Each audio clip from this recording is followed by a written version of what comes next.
സർക്കാരിന്റെ പ്രവർത്തനമൊക്കെ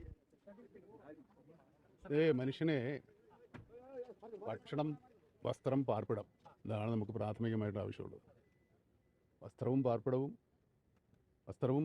ഭക്ഷണം മാത്രം കിട്ടുന്നവരുണ്ട്, ഭക്ഷണവും പാർപ്പിടവും വസ്ത്രവും കിട്ടുന്നവരുണ്ട്, ഇത് മൂന്നും കിട്ടുന്നവരുണ്ട്. പക്ഷേ അപൂർവമായിട്ട് മാത്രമേ ഇങ്ങനെ പാർപ്പിടം, ഒരു ജനത, ഒരു നാട്ടിലെ ജനങ്ങൾ മുഴുവൻ എല്ലാവരും ചേർന്നിങ്ങനെ നിരാശ്രയരായ ഇങ്ങനെ ഒരു ലാഭത്ത് സംഭവിച്ച ആളുകൾക്ക് വേണ്ടി സംഭാവന ചെയ്തുണ്ടാക്കി ഇത് ജനങ്ങളുടേതാണ്. അപ്പോൾ നമ്മുടെ ജനങ്ങളുടെ മനസ്സാണ് ഈ കാണുന്നത്. കേരളത്തിലെ ജനങ്ങളിൽ നിന്ന് പിരിച്ച കാശാണല്ലോ സർക്കാർ കൊടുക്കുന്നത്. ജനങ്ങൾ അല്ല, അത് നമുക്കറിയില്ല. ജനങ്ങൾ ഇത് നമ്മൾ കൊടുത്തതാണ്, നമ്മുടേതാണ്.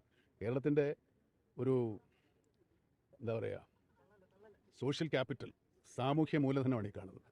നമ്മുടെ മറ്റുള്ളവരോടുള്ള അനുതാപവും സഹതാപവും ഉണ്ടെന്നുള്ളത് കേരളത്തിലാണ് ഏറ്റവും കൂടുതൽ